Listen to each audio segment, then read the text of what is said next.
एक पिता के दो बेटे थे, दोनों एकदम विपरीत स्वभाव के। एक बिल्कुल बिगड़ा हुआ और दूसरा बहुत ही सज्जन स्वभाव का।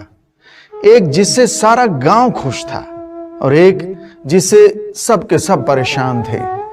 एक दिन एक व्यक्ति के मन में भाव आया कि वो पता करे कि एक ही पिता की संतान भला कैसे अलग हो सकती हैं।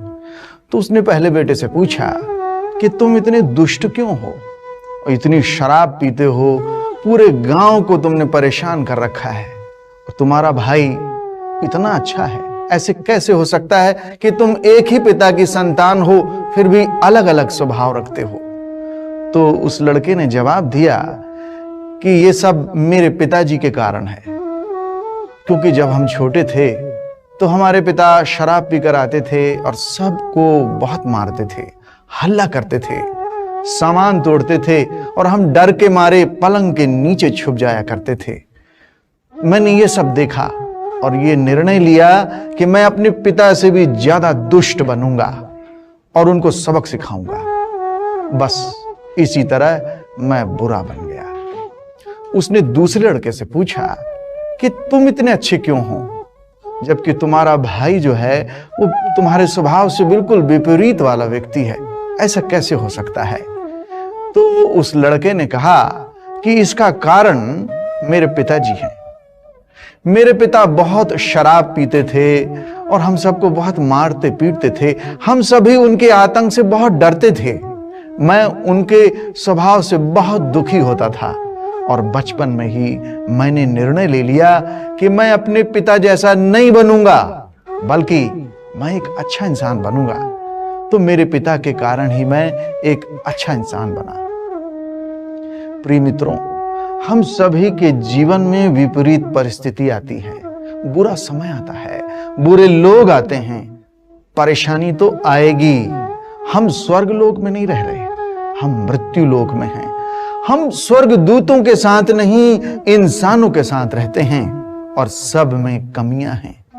हम इन परिस्थितियों का सामना कैसे करते हैं, ये इंपॉर्टेंट है। या तो परिस्थिति का सामना करो, या उससे लड़ो, या मौन होकर देखें उन समस्याओं को, या फिर भाग जाओ। विपरीत परिस्थितियों का आना तो स्वाभाविक है, पर आपके पास उससे व्यवहार करने के विकल्प हैं।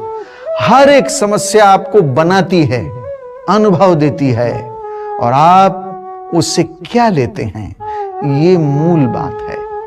आप ऑफिस में हैं, घर में हैं, यदि आपके पास विपरीत परिस्थितियां हैं, विपरीत लोग हैं, तो वो आपके जीवन के निर्माण को प्रशस्त करते हैं। उनमें वो उद्देश्य छुपे हैं। राजा दाऊद के जीवन में जितने कष्ट आए, उन्होंने उसमें भजन लिखे जो आज सबको मार्गदर्शन देते हैं। कष्ट में वो उन पर नाजिल हुई, उतरी। आपके जीवन में जब कष्ट आते हैं तो गुस्से को ना उतारें, बल्कि ईश्वर को उतारने दें। ईसा को जब क्रूस की यात्रा पर जाना पड़ा तो उन्होंने वहां पर लोगों को माफ किया। स्टीफन पर जब पथराव हुआ तो उन्होंने ईश्वर की ओर देखा। हम विपरीत परिस्थितियों में भी अच्छे का चुनाव करें। यह अवसर जब हमें मिलता है तब हम मील के पत्थर बनेंगे। ईश्वर आप सबको आशीर्वाद दे।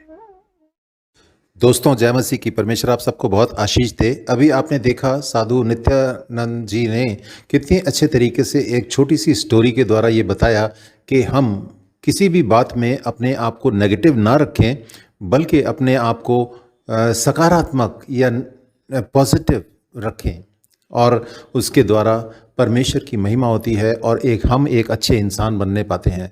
और जब हम अच्छे इंसान बन जाते हैं तो हम समझ लीजिए कि जीवित परमेश्वर को जान जाते हैं और पहचान जाते हैं। परमेश्वर आप सबको बहुत आशीष दे।